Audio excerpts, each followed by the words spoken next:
KBS KBS 1라디오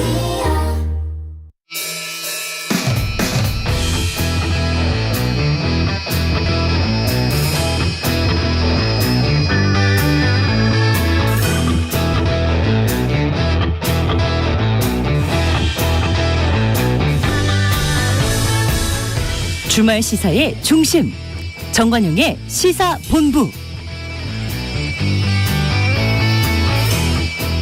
여러분 안녕하십니까? 정관용입니다. 4월이 시작됐습니다. 4월 1일 하면 가장 먼저 만우절을 떠올리게 되죠. 너무 심한 장난이나 거짓말만 아니라면 친한 사람들과 가벼운 거짓말을 주고받으며 이 삶의 긴장을 푸는 시간이 되는 그런 날이기도 합니다.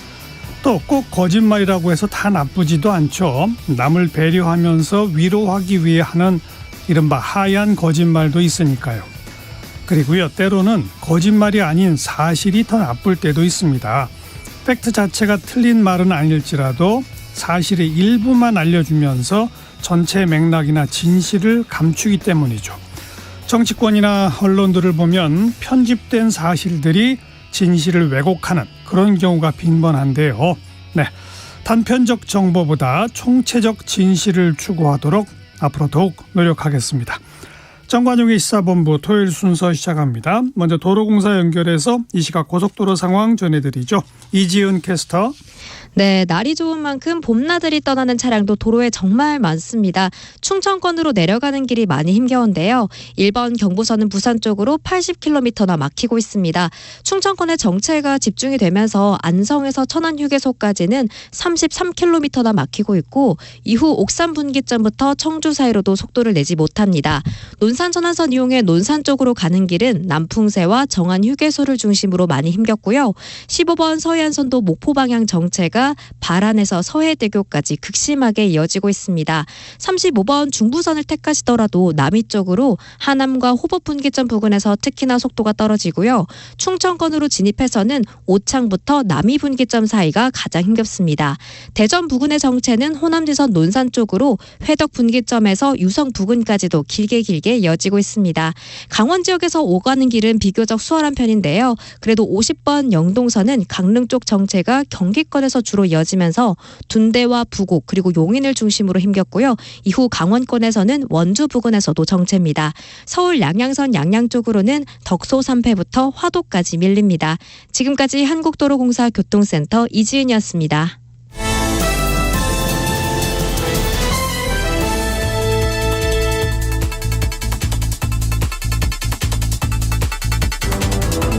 주간 뉴스 브리핑.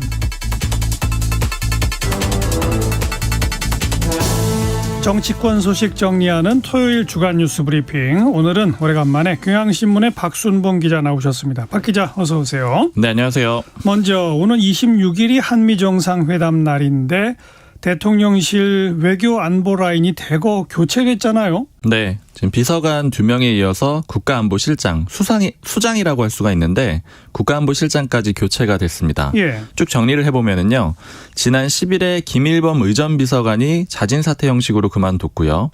이 의전비서관이라는 게 국가 행사 치를 때 기획자 역할이거든요. 그렇죠. 중요한 역할이라고 할 수 있습니다. 그리고 두 번째로 이번 주 월요일에 이문희 외교비서관이 사의를 표명했다는 사실이 알려졌는데 이게 알려진 시점이니까 그 전에 그만뒀을 겁니다. 그리고 김성한 국가안보실장이 이번 주 수요일 29일에 그만뒀습니다. 좀 정리를 해보면은 한 20일 정도 되는 사이에 외교안보 라인 비서관 2명이 그만뒀고 그 수장인 실장까지 그만둔 상황이고요. 이게 한미 정상회담을 앞두고 있기 때문에 매우 이례적인 상황이라고 볼 수가 있습니다. 그러니까요. 지금 대통령실의 공식 설명은요. 일단 의전비서관 같은 경우에는 일신상의 개인적인 사유로 사퇴를 했다. 지난 1년간 피로가 많이 쌓였다. 그리고 기자들이 처음에 경질 아니냐 이렇게 물어도 봤었거든요. 근데 여기에 대해서는 재외공관장으로 검토를 하고 있기 때문에 경질은 아니다. 이렇게 해명을 하기도 했습니다. 그리고 이문희 외교비서관 같은 경우에는 지금 현재 외교부 공무원이거든요. 외교부에 소속이 돼 있습니다. 이제 거기서 파견 형태로 나와 있는 건데 지금 외교부 차원의 인사 시기가 되면서 그냥 거기에 맞춰서 자연스럽게 사의를 표명한 거다. 그러니까 이제 돌려보냈다라는 그런 의미로 해서 해명을 하고 있고요. 그리고 김성한 실장은 본인이 입장을 기자들한테 공지를 했는데 처음에 이 실장으로 임명이 될 때 대통령에게 한미일 협력 토대가 마련이 되면은 학교로 돌아가겠다 이렇게 얘기를 했었는데 그 여건이 어느 정도 충족이 됐기 때문에 돌아가겠다 이렇게 좀 입장을 밝혔습니다. 예. 김성한 실장의 후임으로는 곧바로 조태용 주미대사가 임명이 됐고요. 그러면 이제 주미대사 자리가 또 비게 되잖아요. 여기에는 조현동 외교부 1차관이 그 자리를 채우게 됐습니다. 뭐 자진 사퇴로 당사자들은 이런저런 이유를 댑니다만 언론에서는 뭐 잘못이 있어서 경질됐다 이런 얘기들이 많아요. 네, 지금 대통령실에서 최종적으로 구체적으로 설명을 하고 있지는 않기 때문에 좀 보도들도 여러 가지가 있고 해석들도 좀 다양한 편인데요. 예. 이제 저도 좀 내용들을 같이 알아봤는데 일단 보도하고 좀 종합해서 크게 보면은 이 블랙핑크하고 레이디 가가가 이제 한미 정상회담 때 협연을 한다, 같이 공연을 한다. 요 일정을 좀 미국 쪽에서 제안을 했는데 이게 우리 대통령실 쪽에 잘 전달도 안 되고 소통이 안 됐다. 이게 일종의 기폭제가 된 걸로 좀 보입니다. 미국 쪽에서는 이게 전달이 잘 안 되다 보니까 다른 채널로도 연락도 해보고 확인을 해봤을 거 아니에요. 그래서 이제 대통령실 쪽에서 파악을 해보고 이후에 이제 이게 왜 안 됐지 이렇게 확인을 해보니까 이 블랙핑크 건 포함을 해가지고 뭐 미국 쪽에서 보냈던 공문 같은 것들이 지금 보도는 좀 다양한데 뭐 5건에서 7건 정도 그 사이로 이 다 처리가 안 됐다라는 거예요. 그리고 또 이런 내용들을 보니까 왜 이렇게 좀 잘 안 돌아가지 하고 더 확인을 해봤을 거 아니에요. 그랬더니 이제 미국 외에 다른 나라에서 온 공문 같은 것들도 좀 처리가 안 된 건이 있었고 또 어떤 경우는 선물 같은 것들도 외국에서 오게 되면 이제 답례품을 보내야 되는데 예. 이런 처리 절차도 잘 이루어지지 않았다라는 겁니다. 그러니까 즉 요약을 해보면은 블랙핑크 건이 처음에 계기가 됐고 그래서 혹시 문제가 있는지 점점 더 알아보다 보니까 더 책임 범위가 넓어져서 처음에는 의전비서관, 그다음에 외교비서관 그리고 결과적으로는 수장인 국가안보실장까지 책임을 지게 된 게 아니냐. 이게 이제 좀 주류적인 해석이 하나 있습니다. 예. 그리고 김성한 실장의 사퇴까지의 과정도 굉장히 좀 급박했던 것 같더라고요. 왜냐하면 지난 월요일에 공과장 만찬이 있었고 김성한 실장도 당연히 참석 대상자거든요. 근데 얘기를 들어보니까 그 전날인 일요일만 해도 김성한 실장의 이름이 참석자 명단에 들어 있었다라는 거예요. 그런데 그 다음 날에 바로 이제 논란이 불거지면서 만찬에 불참을 했거든요. 그리고 수요일에 사퇴를 했으니까 굉장히 빠르게 이 과정이 진행이 된 겁니다. 이렇게 논란이 됐던 블랙핑크의 공연은 지금 취소가 된 상태예요. 대통령실이 어제 구체적으로 표현은 안 하고 이렇게 얘기를 했거든요. 언론에 보도되고 있는 공연, 이게 아마 블랙핑크하고 레이디 가가의 공연으로 추정이 되는데요. 대통령의 방미 행사 일정에 없다 이렇게 공지를 했습니다. 네. 근데 또 야당 일각에서는 뭐 블랙핑크, 레이디 가가 공연 이것 때문에 안보실장이 그만뒀겠느냐, 뭐 다른 이유가 있다, 뭐 이런 얘기도 또 나오긴 나오더라고요. 맞습니다. 사실은 뭐 김건희 여사의 개입설이라든가 아니면 김태호 차장과의 뭐 갈등설 뭐 이런 것들도 다 지금 나오고 있습니다. 네, 근데 다 아무튼 확인된 사실들은 아닌 거고. 네. 그다음 또 한일 정상회담 후폭풍으로 후쿠시마 수산물이 또 논란이에요. 네, 지금 한일 정상회담 이후로 계속해서 좀 논란이 되고 있는데 일본 언론에서 우리 대통령실하고 다른 얘기를 내놓고 있고요.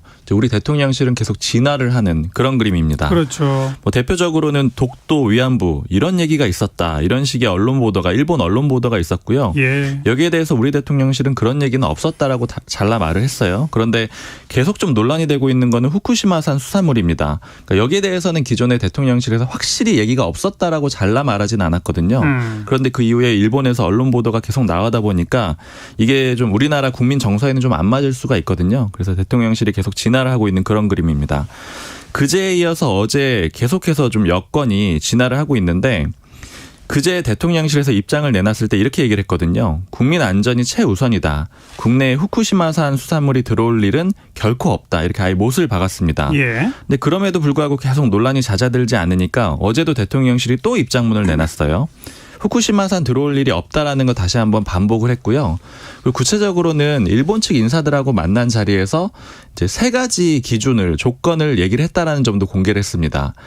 이 후쿠시마 오염수에 대해서 이렇게 얘기를 했다라는 건데 객관적이고 과학적인 방식, 국제 기준에 부합하는 검증, 그리고 그 과정에 한국 전문가가 참여해야 된다. 이 3가지 조건을 분명히 했다라고 그렇게 밝혔습니다. 그리고 윤석열 대통령이 어제 수산인의 날 기념식에 참석을 했는데 이게 현직 대통령이 간 건 처음이라 그래요. 이제 역시 후쿠시마산 수산물이 좀 이유일 걸로 그렇게 해석이 되고 있는 그런 상황입니다. 예. 이렇게 대통령실이 연이어 입장을 냈던 거는 이제 아까 일본 언론 보도 때문이라고 말씀드렸는데 수요일에 교도통신에서 나온 보도가 구체적인 얘기가 있었어요. 여기서 어떤 내용이었냐면 윤석열 대통령이 일본을 방문했을 때 일본 의원들하고 만난 자리가 있었거든요. 예. 근데 여기에서 윤 대통령이 후쿠시마 오염수 해양 방류 문제에 대해서 협조하겠다라는 취지로 얘기를 했다 이렇게 보도를 했고요. 그렇죠. 윤 대통령이 구체적인 표현도 보도를 했는데 그 표현이 시간이 걸리더라도 한국 국민의 이해를 구해 나가겠다 이렇게 보도를 했습니다. 근데 당시에 같이 갔었던 게 정진석 전 비대위원장이거든요. 한일의원연맹 회장입니다. 나서서 지원을 했는데 기자 출신이거든요. 자신이 현장에 있을 때 대화 내용을 꼼꼼하게 다 받아 적었는데 윤석열 대통령이 그런 얘기 한 적 없었다 이렇게 주장을 했습니다. 하지만 민주당은 지금 삭발까지 하면서 여권을 압박하고 있죠. 네, 그야말로 총공세를 하고 있다라고 표현을 할 수가 있는데요. 규탄 대회도 했고 그 규탄 대회 와중에 삭발식도 했고요. 그리고 이 정상회담에 대해서 국정조사까지 요구서를 낸 상태입니다. 그리고 앞으로 청문회도 하겠다 이렇게 좀 예고를 한 상태고요. 예. 그 구룡외교 규탄 대회를 한 거는 그제고요. 국회 본청 앞 계단에서 했습니다. 여기서 윤재갑 의원, 민주당의 해양수산특별위원장이거든요. 삭발식을 했습니다. 항의하는 의미를 담은 거예요. 그리고 이재명 대표는 굴욕회담 진상규명하고 책임을 묻겠다 이렇게 얘기를 했고요. 그리고 지금 국회에서 민주당 주도로 양국관리법이 처리가 돼 있고 이게 윤석열 대통령이 거부권 행사를 할 가능성이 굉장히 유력한 상황이거든요. 그렇죠. 근데 이재명 대표는 어떤 표현을 썼냐면 일본산 멍게는 사줄 수 있어도 대한민국 농민이 생산한 쌀은 사줄 수 없다는 거냐 이렇게 좀 전선을 확대하기도 했습니다. 그리고 민주당은 지난 수요일에는 한일 정상회담 진상규명을 위한 국정조사 요구서도 국회에 제출을 했거든요. 그러니까 민주당의 입장은 이런 겁니다. 이번에 대일 외교 과정에서 의심스러운 게 많으니까 국정조사로 좀 밝혀보겠다. 크게 보면은 두 가지 틀이 있는데 첫 번째는 이 한일 정상회담 하기 전에 우리 정부가 먼저 일본의 강제동원 배상에 대해서 해법을 내놨잖아요. 그렇죠. 제3자 변제안이라고 하는 건데 이 해법을 내놨는데 이게 지금 피해자 일부는 반대를 하고 있는 상황이거든요. 예, 그러니까 이런 과정들이 혹시 법적으로 문제가 있는 건 아니겠느냐. 그리고 또 윤석열 대통령이 한일 정상회담 하면서 구상권 청구 안 하겠다라고 했거든요. 근데 이런 것들도 혹시 위법하진 않은 건지 그리고 또 대법원 판결에 따라서 이게 배상이 있는 건데 또 그거를 정부가 나서서 좀 뒤집는 그림이기 때문에 이건 또 위법하지 않는 건지 이런 거 따져보겠다라는 거고요. 그리고 여기에 더해서 정상회담 과정에서 나왔던 걸로 일본 언론에서 보도가 되고 있는 독도, 위안부, 후쿠시마 수산물 이런 게 실제 있었던 건지 없었던 건지 더 따져보겠다라는 그런 입장입니다. 네. 자, 국회로 가서 국회 법제사법위원회 법사위에 50억 클럽 특검법이 상정됐죠. 근데 안이 3개나 돼요. 네. 민주당, 정의당, 기본소득당이 각각 발의를 했습니다. 국회 법사위원회에 올라온 거니까 이제 이 3개의 안건을 놓고 서로 좀 논의를 해보자 이런 취지라고 보시면 되고요. 3개 안을 좀 간략하게 말씀을 드리면은 이제 중심에는 50억 클럽 특검이 있는 건데 그런데 범위가 조금 넓으냐. 그리고 넓으냐 좁으냐 그리고 특검 추천을 어떤 방식으로 할 거냐 이런 거에 좀 차이가 있습니다. 예. 먼저 민주당 같은 경우에는 제일 범위가 넓거든요. 50억 클럽 의혹은 당연히 들어가는 거고요. 여기에 이제 추가되는 게 이 대장동 일당인 김만배 씨의 누나가 윤 대통령의 아버지 자택을 매수했잖아요. 근데 요 매수를 한 게 이제 사준 게 아니냐, 그러니까 어떤 대가성이 아니냐 이런 의혹이 있는데 요거까지 포함을 하자. 이게 민주당 아니고요.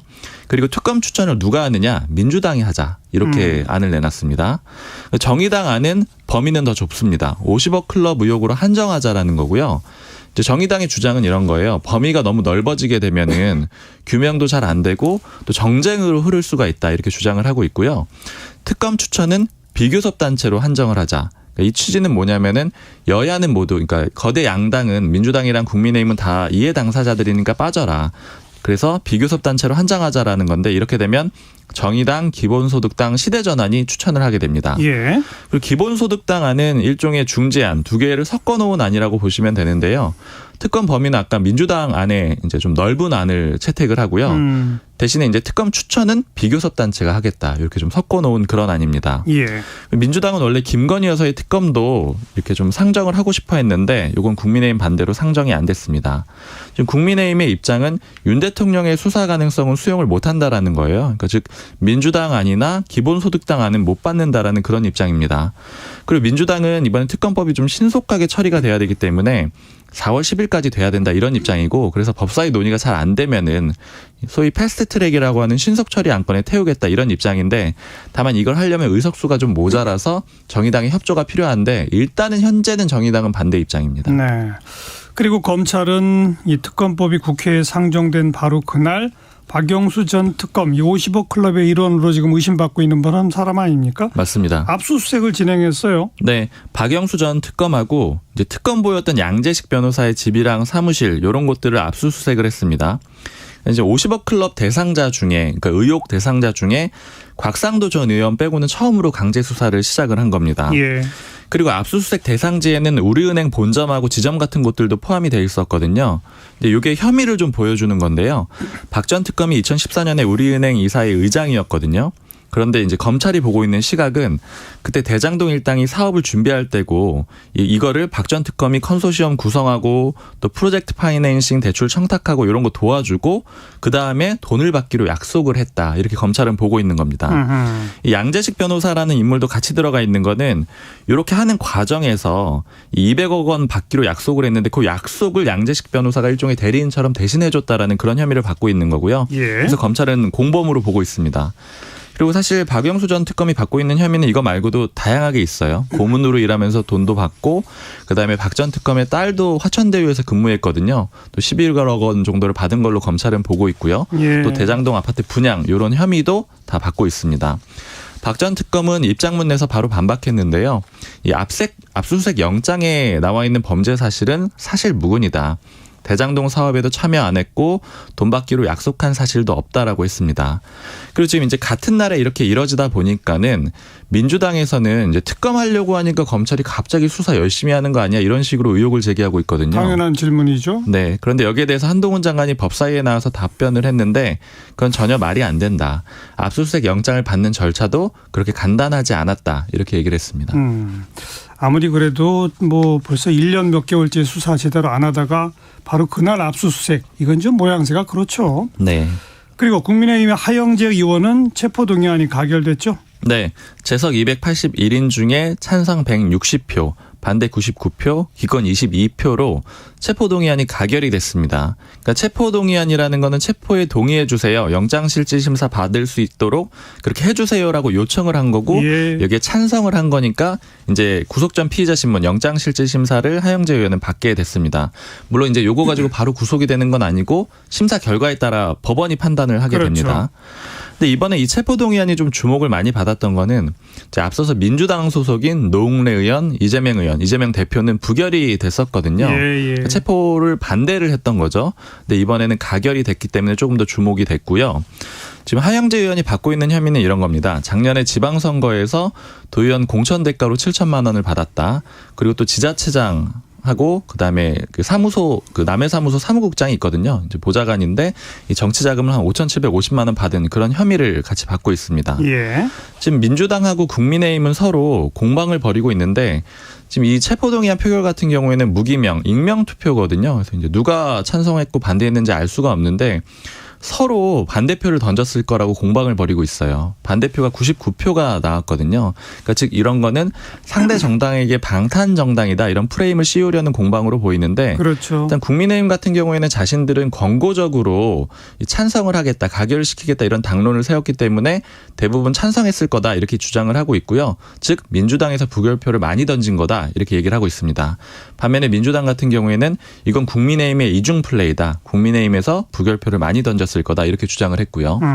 한동훈 법무부 장관은 이제 매번 그 체포동의안 그 취지를 설명을 할 때 좀 주목을 많이 받았거든요. 기존에 이제 혐의 같은 것들을 예전에 법무부 장관하고는 좀 다르게 증거를 상세하게 설명을 했었어요. 예. 한동훈 장관은 이번에도 여나 좀 다르지 않게 했다. 이런 점을 강조하려고 한 걸로 보이는데 실제로 이번에도 7천만 원 받았습니다라는 하 의원의 육성 녹음 파일 같은 그런 물증이 많다. 이런 표현들을 썼고요.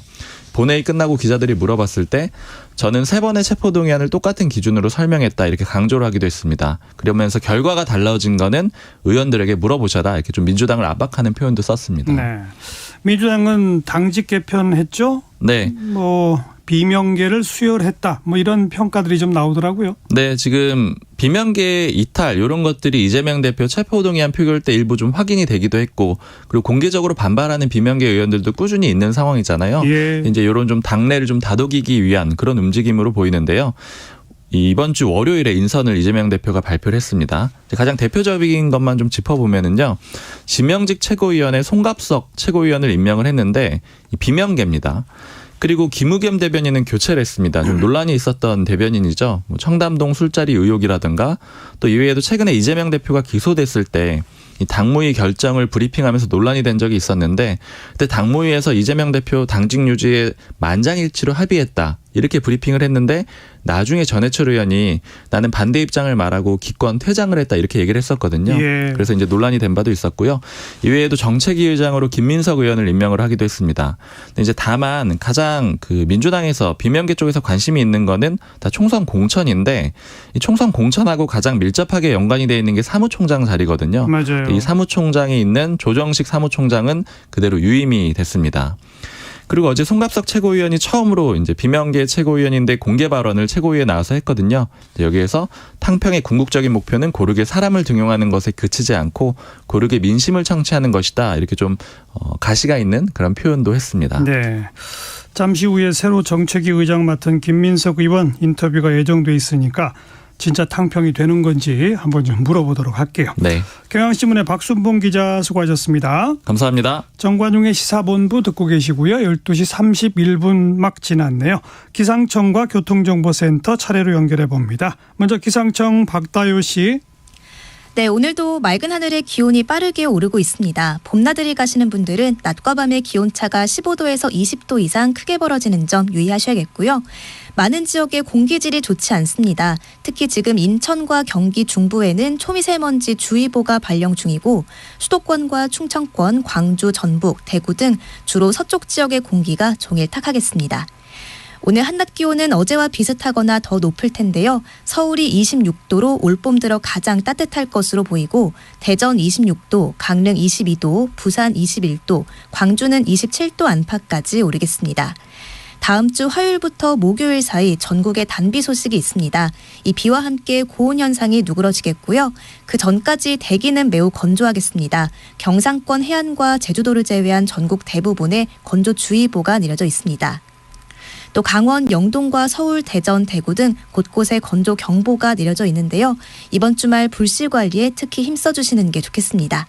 지금 서울의 기온은 23.2도입니다. 날씨 정보였습니다. 이어서 이 시각 교통정보입니다. KBS 교통정보센터의 김한나 씨입니다. 네, 시각 교통정보입니다. 오늘 세종대로 광화문 방면 태평교차로 부근에서 집회가 있습니다. 지금 전 차로를 통제를 하고 있고요. 반대 방면으로 차로를 나누어서 통행시키고 있어서 부근으로 정체되고 있습니다. 참고하셔서 안전운전하시기 바랍니다. 올림픽대로 공항 쪽으로는 한남대교에서 반포대교 쪽으로 1차로를 막고 고장난 차량을 처리하고 있고요. 이후 성산대교에서 방화대교까지 정체가 이어집니다.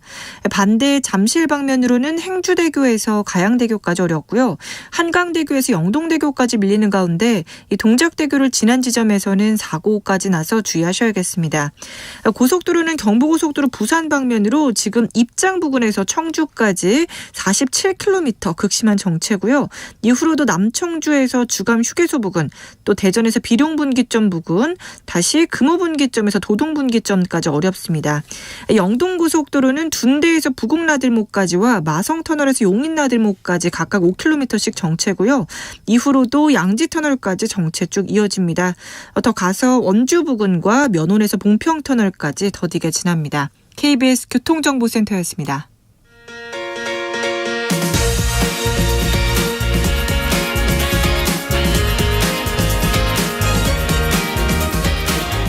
주말에도 쉬지 않는 뉴스 따라잡기. 주말 정오. 정관용의 시사본부. 조금 전 뉴스 브리핑에서 소개해드린 대로 민주당은 당직 개편을 단행했죠. 비명계 일부 수혈 이런 평가를 받고 있는데 신임 정책위 의장을 맡게 된 김민석 의원 전화로 연결해 봅니다. 김 의원 안녕하세요. 네, 안녕하세요. 네, 오래간만입니다. 네, 네. 김민석 의원이 비명계예요? 모르겠어요. 전 뭔 개 이런 거 해본 적이 없어가지고. 근데 아무튼 비명계로 최고위원 바꾸고 정책위 의장 바꾸고 이렇게들 언론이 평가하는데 동의하십니까? 이번에 당직을 한 분들이 이른바 흔히 이야기하는 친명계 분들이 없었던 것은 맞다고 봐야죠.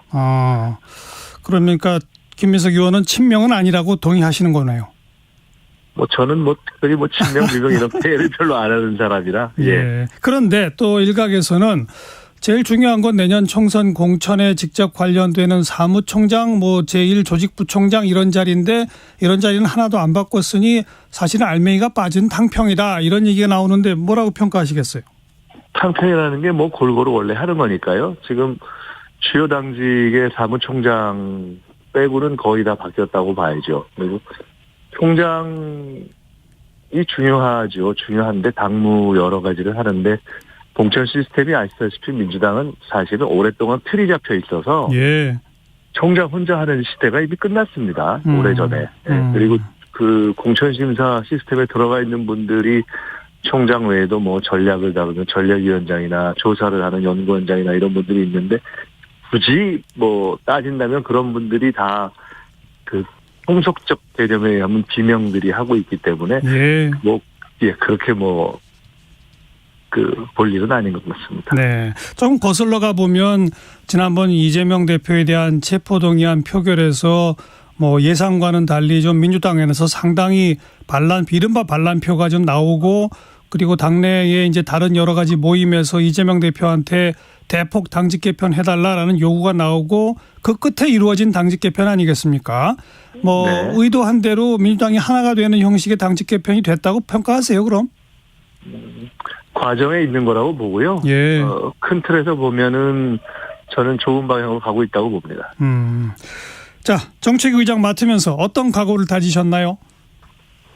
국민이 워낙에 이제 어려우시니까요. 지금 민생도 어렵고 또 국정이 흔들리고 있기 때문에 예. 일단 믿고 기대할 수 있는 또 기댈 수 있는 그런 방향으로 정책이 가도록 또 정치가 가도록 저희가 하는 것이 옳다고 생각합니다. 일단 뭐 첫째는 민생이고 두 번째는 지금 워낙 외교라든가 안보 또는 법치주의와 관련된 국정의 기조 자체가 흔들리고 있어서 그런 예. 부분도 흔들리지 않도록 저희가 잘 챙기겠습니다. 그리고 또 언론에 보니까 민주당의 새로움을 위한 플랜 이걸 강조하셨던데 이건 내용이 뭐죠? 네, 이제 뉴 민주당 플랜이라고 해서 제가 조만간 이제 전체적인 얼개를 말씀을 드리고 발표를 할 텐데요. 예. 그간 어쨌든 민주당이 집권을 했던 경험이 있고 또 앞으로 또 다시 총선에 현재도 다수당이고 다음 총선에서도 승리해서 다시 또 국정을 맡아야 할 것이기 때문에 예. 그냥 어떤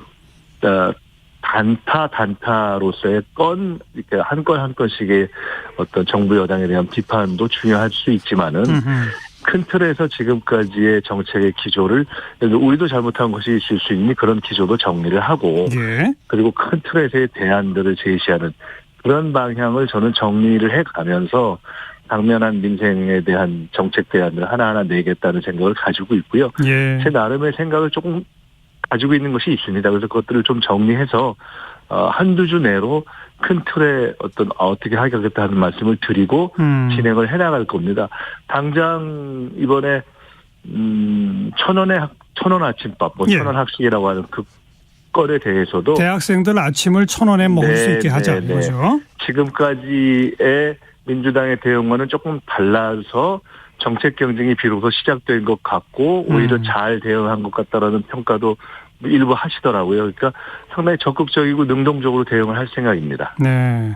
방금 언급하신 그 1,000원 학식이 국민의힘이나 정부 쪽에서 처음 얘기가 나왔는데 민주당은 오히려 이거 더 확대해서 모든 대학생한테 하자. 사실은 그건 아니고요. 예, 제가 원상복귀를 환영한다 이렇게 말씀드린 것처럼 2017년에 문재인 정부 때 시작했던 거고 당연히 이번 예산을 할 때 저희가 상황을 보니까 경제 상황이 어려워서 한 15억에서 20억 정도 예산을 해야 된다고 예산을 상임위에서 통과를 시켰는데 그때 국민의힘이 불과 몇 개월 전에 반대를 해서 5억으로 줄였던 거예요. 그래서 이번에 국민의힘이 지금 하겠다고 하는 게 그냥 원상복귀 수준의 겁니다. 예. 그래서 저희가 원상복귀 환영한다고 했던 거고 하는 김에 더 잘해라라고 얘기를 한 거죠. 그러니까 지금은 지난번 예산할 때랑 상황이 더 어려워졌기 때문에 예. 훨씬 확대해야 될 때라고 저희는 판단하고 있고요. 예. 그래서 그렇게 하는데 중앙정부가 좀 더 노력하는 게 뭐 예를 들어 4천 얼마의 밥에 학생들이 1,000원 내고 중앙정부가 1,000원 내겠다는 건데 예.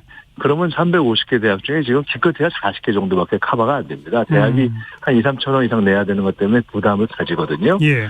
그래서 정부가 1,500원이나 2,000원 더 하고 모자라는 부분을 지자체가 메꾸자라고 해서 저희 지금 단체장 소속인 지자체들 어제 긴급회의를 해서 그렇게 하겠다고 결의를 했습니다. 예. 그렇게 해서 하면 저는 지금 최대한 전체 학교가 물론 대학을 안 다니는 학생도 있고 또 근로자 청년도 있고 많이 있지만 우선 하나하나 해결해 가야 되니까요. 예. 그렇게 하자고 제안을 한 것이고 그렇게 그래서 그것을 저희들이 기존의 너네가 과거가 예를 들어 기존에 잘하지 왜 그랬냐 이렇게 비판하기보다는 예. 아니 뒤늦게라도 잘했다고 저희가 환영을 한 것이고 오히려 이렇게 힘을 합쳐서 하자 이렇게 제안을 한 건데 네. 조금 아쉽게는 당장 나온 반응은 이 재정이 없다 또 이런 얘기를 해서 그 다 해봐야 지금 한 5, 60억 정도 수준이면 되는 것인데 조금 그래도 저희는 하여간 어제 그 기조를 가지고 대통령실, 총리실 그다음에 정부 각 부처에 일단 그 국민의힘 정책위에 이런 방향으로 가자고 제안을 해놨습니다. 사실은 뭐 여당이 굳이 성과로 만들어도 전혀 상관이 없는 부분이고 이건 뭐 성과 문제가 아니지 않습니까? 알겠습니다. 네. 예. 그러니까 김기현 대표가 뭐 직접 학교까지 찾아가서 이렇게 생색내고 하는 거를 뭐 과거 뭐 민주당이나 과거 야당 같으면은 이거 우리가 하던 거 당신들은 반대하던 거 무슨 이런 게 어딨냐라고 비판할 텐데 비판이 아니라 잘했다 원상복구 한 것도 잘했으니 더 잘해보자. 이게 새로운 내용이로군요 한마디로. 그러면 아주 저희들이 생각하고 있는 큰 새로운 흐름의 아주 일부분이겠죠. 그러나 그런 조금씩 작은 모습부터 실제 민생을 구체적으로 해결해가면서 여야가 맨날 싸움만 할 수는 없지 않습니까? 실제 민생을 해결하는 새로운 민주당 플랜을 조만간 발표하시겠다 이렇게 듣고요. 네. 그런데 지금 민주당이 주도해서 몇 가지 법률안을 좀 처리해 둔 것 또 처리하려고 하는 것들 양국법은 처리가 됐고 뭐 간호사법이나 방송법 이런 거는 이제 곧 처리하려고 하는데 대통령은 거부권을 운운합니다. 이건 어떻게 대응할 수 있을까요? 양국관리법은 사실은 쌀법이고 농민법이라고 볼 수 있는 법이거든요. 지금 여론조사를 해보면 국민의힘 지지층에서 상당수가 거부권하면 안 된다 이렇게 나온다는 거 아닙니까? 그래서 1,000원의 학식 그것도 아주 엄격한 의미에서의 시장적인 정책은 아니죠. 시장에 관여하고 시장을 조정하는 거죠. 어려울 때니까. 양국관리법도 똑같은 거잖아요. 근데 1,000원의 학식은 엄청 좋은 거라고 하면서 갑자기 양국관리법은 반시장적이라고 얘기하면 좀 말이 안 맞죠. 그러니까 저는 이런 문제는 민주당이 하는 거는 싫다 이런 식으로 안 하면 좋겠어요. 그러니까 그 생각만 바꾸면 저는 양국관리법 갖고 거부권을 한 해 만에 할 필요가 없다고 봅니다. 아니다 싶으면 지금 아주 어리니까 한 2년 해보는 거죠, 뭐. 그리고도 영 아니다 싶으면 총선 후에 정말 국민의힘이 그랬대 혹시 국민의 지지를 받으면 그때 바꾸십시오. 근데 지금은 솔직히 다 필요한 상황이고, 농민의 입장에서도 필요한 상황이고, 이것이 무슨 뭐 시장적이다 반시장적이다 이렇게 따질 그런 사안도 아니기 때문에 저는 이 문제는 그냥 국회에서 통과된 대로 또 국민의 여론에서의 요구가 있는 대로 하는 것이 좋다고 봅니다. 네. 그런데 총리가 직접 나서서 대통령 거부권을 건의까지 할 정도면 뭐 거부권은 거의 기정사실화 돼 있는 것처럼 보이지 않으세요? 근데 지금 정부 여당이 정책을 냈다가 바꾼 게 한두 가지가 아니잖아요. 그러니까 그 부분은 혼선도 있을 수 있고 저는 그렇게 이해하고요. 국민이 원하면 또 하는 거죠. 그래서 그 부분에 대해서는 저는 거부권이라는 것을 어떻게 뭐 앞으로 하는 법마다 거부하시겠어요? 그러니까 민생과 관련된 건 무슨 거부권을 합니까? 그래서 그거는 저는 그냥 자제하는 것이 좋다 이렇게 봅니다. 네. 내년 총선 승리를 위해서 민주당 지도부가 앞으로 정말 꼭 챙겨야 할 것들은 뭐라고 생각하십니까? 꼭 총선 승리고 뭐고를 떠나서 정치는 기본적으로 민생이죠. 국민의 어려움을 챙겨야 되고 지금은 정말 어려우니까요. 사실은 지금 일본 문제를 대통령이 너무 잘못 다뤘는데 더 걱정은 미국 문제에 이제 미국에 가서 미국과 관계를 잘 풀까 걱정인데 거기서 핵심은 이제 전통적으로는 안보 문제인데 지금은 사실 반도체 문제가 크잖아요. 근데 그 문제에 대해서 얼마나 인식을 하고 갈지 얼마나 우리 기업들의 이익을 지켜낼지 사실 걱정이어서 저희는 전체적으로 민주당은 하여간 민생의 입장, 국민의 입장에서 꼭 필요한 것들을 알겠습니다. 정부 여당을 잘 뭐라고 해야 될까요? 압박을 해야 될까요? 설득을 해야 될까요? 하여간 그렇게 해서 국민에게 득이 되는 쪽으로 정치가 굴러가도록 하겠습니다. 네, 뭐 정책 의장 맡으셨고 민생 거듭 강조하시는데 하지만 또 정치적으로 보자면 내년 총선과 관련해서는 이재명 대표 사법 리스크가 어떻게 될지 불안하니 뭐 가을이나 연말쯤에는 이른바 질서 있는 퇴진을 하고 비대위 체제 꾸려야 한다는 그런 목소리도 있지 않습니까? 이런 정치적 사안에 대한 의견은 어떠십니까? 이재명 대표 문제는 이미 검찰이 뭐 아주 대단하게 내놓을 증거라는 게 없는 그런 상황이 드러난 현실에서 재판으로 넘어갔기 때문에 재판을 따박따박 차근차근 하면 된다고 봅니다. 그 결과에 를 이렇게 지켜보고 따르면 되는 것이기 때문에 예. 어차피 전체 상황은 검찰의 오바에 의해서 진행되고 있다는 것을 대부분 어떤 뭐 여론도 그렇고 당내에서도 판단을 하고 있는 상황이어서요. 예. 그것은 그것대로 진행을 해가면서 저희는 이제 정치의 본령인 정책 경쟁을 하면 된다고 봅니다. 알겠습니다. 여기까지 말씀드릴게요. 고맙습니다. 네, 감사합니다. 민주당 신임 정책위 의장 맡게 된 김민석 의원이었습니다.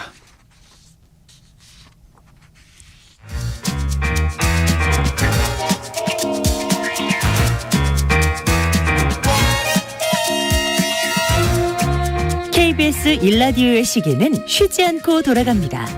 주말 정오, 정관용의 시사본부. 국회 법사위에 50억 클럽 특검법이 3가지 안이나 지금 올라가 있죠. 민주당 안이 있고 정의당 안이 있고 그리고 기본소득당 용혜인 의원도 안을 냈습니다. 자, 용혜인 의원 바로 좀 연결해 봅니다. 용 의원 안녕하세요. 네, 안녕하세요. 기본소득당 용혜인입니다. 예. 민주당과 정의당 안과 달리 용혜인 의원이 따로 법안을 제출한 이유가 뭡니까? 네, 사실 이 대장동 특검과 김건희 특검에 대한 이야기가 나온 지는 굉장히 오랜 시간이 지났습니다. 그런데 이제 특검의 필요성에는 동의함에도 불구하고 민주당과 정의당이 아주 핵심적이지 않은 이제 사소한 차이들로 이 특검에 대한 논의를 진전시키지 못하고 있는 것에 대한 좀 답답한 마음이 있었고요. 예. 그래서 이 대장동의 수사 범위는 이제 이 50억 클럽 뿐만 아니라 대장동 전반에 대한 수사를 해야 이 대장동 사건의 진실이 무엇인지를 우리가 확인할 수 있습니다. 그래서 예. 수사 범위는 넓게 가져가되 예. 이제 정의당의 안대로 이제 특별검사 추천은 비교섭단체가 추천하는 예. 내용을 담아서 좀 나름의 중재안으로 마련을 해서 발의를 했습니다. 네. 비교섭단체가 특검을 추천하도록 하자 거대 양당은 빠져라라는 이유는 뭐죠? 아무래도 이제 뭐 이재명 대표가 대장동 관련된 이제 재판을 받고 있기도 하고 또 50억 클럽 같은 경우도 대표적인 인물이 이제 곽상도 전 의원이지 않습니까? 예. 국민의힘에 속해 있는 인물입니다. 그래서 이제 더불어민주당과 국민의힘 둘 다 이해관계가 걸려 있기 때문에 예. 이해관계가 없는 비교섭단체 제3의 정당들이 특검을 추천하는 것이 실제로 특검 수사의 어떤 중립성과 공정성을 담보할 수 있다라는 측면에서 알겠습니다. 비교섭단체가 추천하는 것을 제안드립니다. 또 수사 범위를 대장동 전반으로 넓히자 그러면 뭐 지금 이미 기소가 되는 이재명 대표에 대한 건도 다 새로 수사해야 되나요? 그건 어떻게 보십니까? 새로 이제 수사를 한다기보다는 이제 사건 전반에 대해서 들여다보게 되는 것이고요. 특히 이제 대장동 사건 같은 경우 자금 흐름이 어떻게 된 것인지에 대해서 좀 판단하는 것이 필요하고 또 한 가지는 대장동 얼마 전에 이제 박영수 특검에 대한 예. 압수수색이 있었는데 사실 이제 갑자기 그날 저녁부터 200억 약정설이 흘러나오기 시작했습니다. 맞습니다. 이게 이제 검찰에서는 그렇다면 이런 의혹들을 알고 있었다는 것인데 예. 왜 지금까지 제대로 수사되지 않았는지 저는 이 부분까지도 수사를 통해서 좀 다뤄져야 하는 내용이라고 생각합니다. 그 방금 언급하신 것처럼 1년 몇 개월째 수사 안 하다가 특검법이 법사위에 상정된 날 박영수 전 특검과 뭐 관련자들에 대한 대대적 압수수색을 검찰이 한 거 이거 왜 이렇게 됐다고 보세요? 아무래도 이제 공교롭게도 여당의 의원님들이나 아니면 여당의 많은 정치인들도 스스로 이야기하시던데요. 매우 공교로운 날이었다라고. 아무래도 이제 법사위에 이 특검법을 상정시키는 날이니 이 특검이 필요 없다라는 주장을 하기 위해서 이제 보여주기식으로 압수수색을 진행한 것이 아닌가라는 생각이 듭니다. 이 대장동 사건이라는 것이 작년 1년 반 정도 전부터 이제 계속해서 이야기가 되던 것인데. 그러니까요. 지금까지 도대체 뭐 하고 있다가 압수수색을 이제 하냐. 사실은 증거를 인멸하려고 마음먹으면 이미 다 증거 인멸을 할 수 있었던 것 아니겠습니까? 그래서 검찰의 이런 뒷북 수사는 비판받을 수밖에 없는 것 같습니다. 그러니까 일부러 안 했던 거죠, 지금까지는? 그렇게 볼 수밖에 없지요. 네. 네. 자, 근데 이제 이거 법사위에서 제대로 논의해갖고서 법사위 통과가 가능하겠느냐, 아예 그냥 패스트트랙으로 가자. 이게 이제 민주당 쪽의 의견인데 정의당은 아니다, 법사위에서 논의해서 처리해야 한다는 입장입니다. 요 차이에 대해서는 용혜인 의원 생각은 어떠세요? 저는 정의당이 이제 어떤 선의를 기대하면서 국민의힘이 이 대장동 특검에 대한, 그리고 김건희 여사 특검에 대한 논의에 나설 것이다라는 기대를 가지고 있는 것 같은데요. 사실 이번에 법안을 하나만 대장동 특검에 대해서만 상정한 것만 봐도 그렇고, 검찰에서 이 박영수 전 특검에 대한 보여주기식 압수수색을 한 것도 그렇고, 국민의힘에서 좀 전향적으로 이 사안에 대해서 특검을 도입하겠다라고 나서는 것을 기대하기 좀 쉽지 않은 것 같습니다. 이날 안 그래도 법사위에서 한동훈 장관이 반대 입장을 명확히 표명하지 않았습니까? 저는 이게 윤심이라고 보고요. 윤심을 이제 등에 업고 출범한 새 지도부, 국민의힘 새 지도부가 과연 이 윤심을 뜻대로 없는 게 가능하겠냐, 저는 쉽지 않다고 보여집니다. 그래서 제가 이번에 중대안을 발의하면서 그 중대안의 내용보다도 강조를 했던 게 이 아산당 공조를 공고하게 해야 된다라는 말씀을 좀 드리고 싶었습니다. 그러니까 대통령과 여당의 여러 가지 프레임에 끌려다니지 않고 국회가 해야 할 일을 하자. 저는 그게 이제 지난 이태원 참사 이후에 국정조사와 탄핵, 이상민 장관 탄핵 국면에서 야삼당 공조의 취지였다고 생각하고요. 이 사안에 대해서도 그런 야삼당 공조를 공고히 해서 끌려다니지 않고 국회가 해야 할 일을 다 하면 좋겠다라는 말씀을 좀 드리고 싶습니다. 뻔히 안 될 것이 보이는 방법을 고집해서는 안 된다고 봅니다. 그러니까 지금 법사위원장을 국민의힘이 맡고 있으니까 법사위 통과는 안 될 거라, 어려울 거라고 지금 용혜인 의원도 보시고, 그럼 결국 패스트트랙으로 가자 이건가요? 네, 그렇습니다. 아무래도 패스트트랙 말고는 지금으로서는 이제 국민적 의혹을 풀 수 있는 방법은 남아있지 않은 것으로 저는 판단하고 있습니다. 네, 조금 아까 언급하신 것처럼 50억 클럽은 법안 상정까지는 일단 됐습니다만 김건희 여사 관련 특검법은 상정도 안 됐거든요. 이건 어떻게 해야 한다고 보십니까? 네, 이제 국민의힘에서는 이제 김건희 여사에 대한 의혹 제기 자체를 좀 이제 수용하지 못하는 분위기인 것 같습니다. 그리고 이에 대해서 김건희 여사의 주가 조작 사건에 대한 특검에 대해서 이재명 방탄이다라고 규정을 하고 있는데, 사실 국민의힘에게 이재명 방탄이 아닌 게 뭐가 있느냐라는 의문이 저는 좀 들고요. 이 대장동 특검을 상정까지 한 마당에 김건희 여사에 대한 특검을 상정하지 못하겠다? 저는 여당 스스로도 제대로 설명을 못하고 있다고 보여집니다. 지난 정부에서 그 친문재인 검찰 라인을 통해서 적극적인 수사를 했음에도 기소하지 못했다라는 게 이제 여당의 유일한 논리인데요. 사실 여러 언론 보도뿐만 아니라 실제로 도이치모터스 주가 조작 사건의 다른 이제 피의자들에 대한 재판을 통해서 여러 가지 정황과 구체적인 이제 증거들이 나오고 있음에도 불구하고 제대로 된 수사조차 이루어지지 않았다. 김건희 여사에 대한 조사조차 이루어지지 않았다는 것을 국민의힘도 분명히 알고 있을 거라고 생각합니다. 그래서 특검을 반대할 것이 아니라 공정한 특검을 통해서 밝혀내야 한다고 봅니다. 그러니까 결과적으로 50억 클럽과 김건희 여사 특검은 둘 다 패스트트랙으로 가자, 이 말씀이네요. 네, 그렇습니다. 네. 그리고 한일 정상회담 진상규명을 위한 국정조사, 이것도 필요하다고 보시고 요구서를 함께 제출하신 거죠? 네, 그렇습니다. 국정조사를 안 할 수 있다면 안 하는 게 가장 좋겠지요. 지난 한일 정상회담의 여러 굴욕 외교 그리고 조공 외교에 대해서 많은 국민들이 어떤 불안감과 또 의혹을 가지고 있는 상황에서 정부 여당과 대통령께서 좀 성실하게 국민들께 설명하고 해명한다면 저는 국정조사가 필요 없다고 생각합니다. 그러나 지금의 상황은 제대로 된 해명도 없이 그저 대통령을 믿어라라는 말만 이제 정부 여당이 반복을 하고 있기 때문에 국회에서 좀 제대로 된 국정조사를 통해서라도 이 알겠습니다. 부분에 대한 국민적 의혹을 해소해야 된다고 봅니다. 네, 여기까지 말씀드릴게요. 고맙습니다. 네, 감사합니다. 용혜인 기본소득당 의원까지 만나봤습니다. 자, 1부 마치고요. 잠시 후 1시 2부에 다시 올게요.